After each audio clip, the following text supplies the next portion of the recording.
I, despite the numbers that Will Z gave us and what your trained eye told us, I thought the Warriors had disrupted things on the perimeter a little bit for Sacramento in those first 2 games. I didn't think that was the sole reason that they shot poorly, but I did think it was worth giving the defense credit. Man, I know there's open and then there's wide open. I don't know if there's a new category that Will can find for some of the shots we saw the Kings take last night, but it felt like a ton of those threes that they were taking were wide open. And I'm not just talking about the Davion ones, because I kind of feel like they might be baiting Davion into that shot. I think they might feel like, okay, bro, you hit a game winner in game 2, okay, or a dagger in game 2, you ain't gonna do it again. And I mean, he's got the room. He's gonna have it. He has okay. To. We'll revisit that later. But I felt like even De'Aaron, Kevin Huerter, Keegan Murray, Malik Monk, I thought those guys had really, really open looks last night, and they didn't fall. That's all it is, man. They're getting really good looks a lot of the times down the floor, and they're just not hitting their shots. Is that going to change in this series? Obviously, hopefully for the Kings, but you never know. I mean, their shooting is streaky sometimes. Eventually, you get to the average, but sometimes that's when you're hot and you're shooting 47% from 3 over the course of 6 games. You need that 6 games of 28% that gets you to your average of 33 or whatever, right? So you don't know if this is the cold streak that's going to last for a few games and before you get back to normal. So the thing about it is they're getting the same looks they get every night. They're going to get the same looks in game 4. They just got to knock down the shots. And they got to shoot the ball with confidence. I'm not saying they're not doing it right now, but this is what I talk about with Davion. You got to shoot the ball. You got to shoot the ball, man. You can't be indecisive. You can't be unsure of yourself. At least the way I go about playing and coaching. So you're comfortable I want you to with always him be ready to shoot. You're comfortable with him continuing to take those shots that he got last night? Yeah, if you're not, I think he's going to get them. Yeah, you got to. Else I can't have you out there. So and I guess that's the downside to it, right? Like if you don't take them, you become Draymond Green. Like you have a problem here. You can't. It's great to have a guy who's really good on the defensive end, like probably elite on the defensive end. You have to be able to get something on the offensive end. And if you do get into a situation where teams are baiting you to shoot it and you don't, he's going to be able. We've seen him knock down shots at a clip to where he can convert. Is there anything? Can he get to the basket? Like, is there any other strategy they can implement when he's that wide open? I mean, there's a couple of other motion situations. So, if you're that wide open, maybe you get, Sabonis or Alexander, whoever, like get a quick dribble handoff situation with people playing that far back where you can get them in some type of conflict or, switching situation, just get some movement on the offensive end with that. But like I said, the biggest thing is 9 times out of 10, you gotta be ready to shoot the ball and knock it down. And like if I was Mike Brown, I'd say we'll worry about what we do if you miss or anything like that. I need you confident in taking that shot. Do you think any of those guys are confident shooting right now? I say that before you answer, as I asked you a question and immediately cut you off because I'm a really, really good broadcast journalist. I asked that because I think I said this out loud to you. That shot Kevin Huerter took in I think it was the first quarter. If it wasn't the first, it was the second, but I really think it was the first. He looked like me, just begging the ball to go in the basket so you don't look bad in front of everybody. That's me when I shoot. Like, I point out I don't remember if it was Steph. I think it was Clay in Game 7 where those guys had just gone scoreless in 2016. And you see Clay kind of shoot and kind of do that lean, like get in. Huerter last night takes the shot. And he's kind of like hopping up and down. Like, first of all, what basketball motion is that? I'm familiar with that one. That's praying. You're praying that the ball goes in the basket because things aren't going well for you right now. Yes and no. No, Yes and no, no. that's what it was. Sometimes you do that when you're on fire. You get That's not the what little he jump. but he wasn't on You fire. wasn't, but sometimes you get that if you're feeling it. Okay. But sometimes you do it when you're forcing the situation I and don't think he you're was trying to do forcing it. it. I don't think he was forcing the Not shot, trying by to the way. force the I make in. Like you're trying to he's like will trying it to in a little will bit. the ball in the Yeah, basket. that happens. And Absolutely. that makes me wonder, like, is their confidence shaken? This is 3 straight games now where, and even at the time of that particular shot, they were 2 games in. Like there wasn't another body of work behind them. They had missed a couple of threes before Herter took that shot, but they're 2 games into their bread not being buttered, so to speak. And I wonder if they were feeling it a little bit. I don't think Kevin Herter was. I do think Keegan Murray is feeling a little bit. I think he's feeling the heat, feeling the pressure, feeling the moment of the playoffs. I saw the clip on social media. We couldn't hear it. Smile. You're good. We're good. With Domas being mic'd up last night. I saw that, but I don't know that I don't think that it worked. No, and was that just my opinion? I can't even remember. Was that in the first or second half? Does anybody know? I think it was in the first half. But the second quarter. Because he did. I mean, he didn't play great, but didn't he do a little bit more in that second half? As far as like got to the basket, got to the foul line.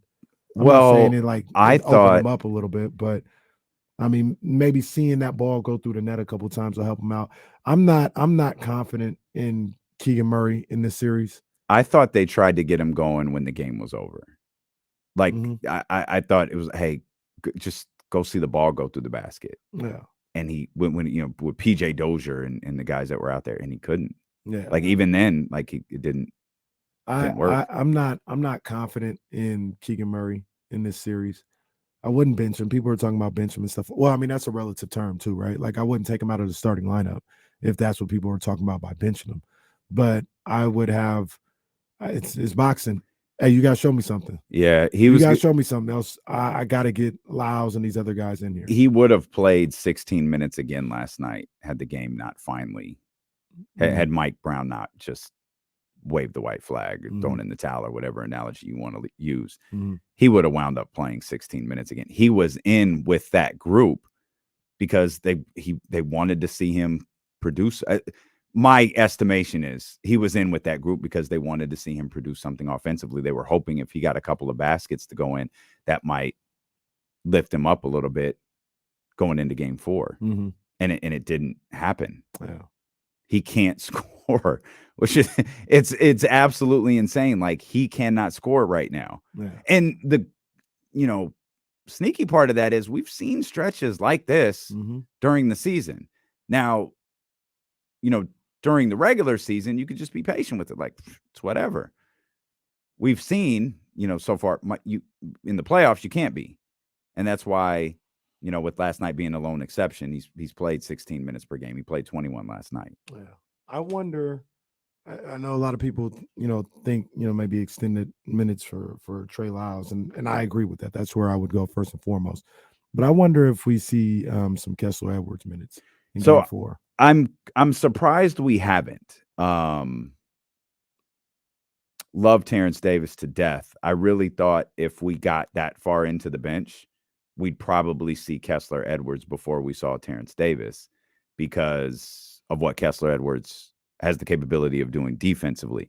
Now, it's clear even in 2 victories, shooting has kind of been a struggle, particularly in games 2 and game 3, even to start game 3.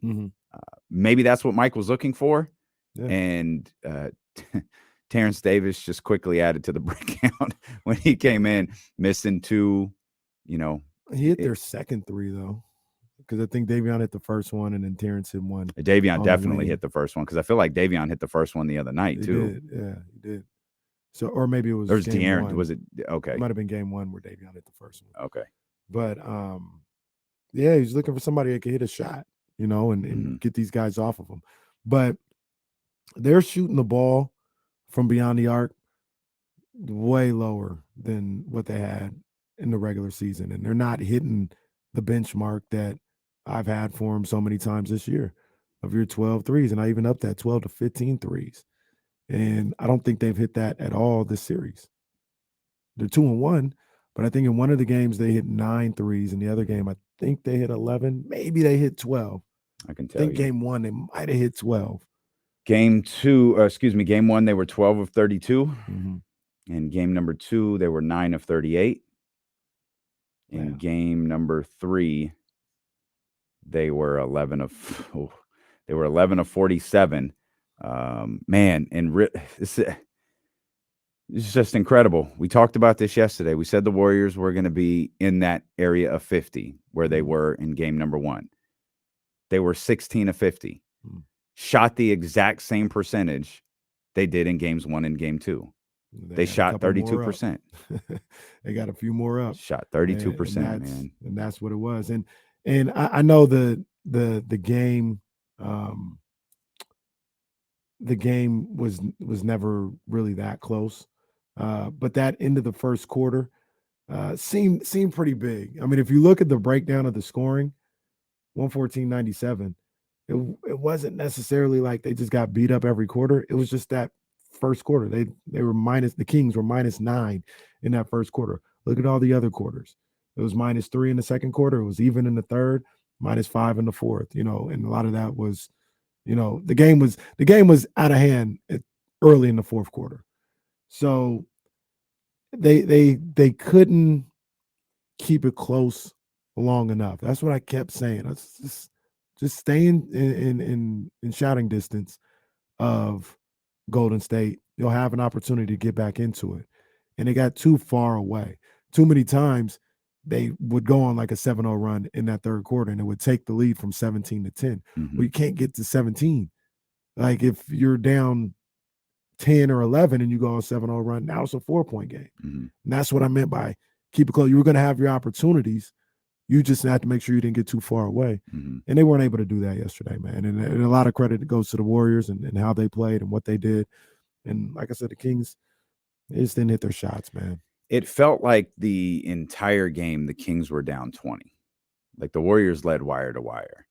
And I couldn't figure out why that was until I watched the first quarter back this morning and realized the Kings would be down, say, like 6, and they'd get a stop.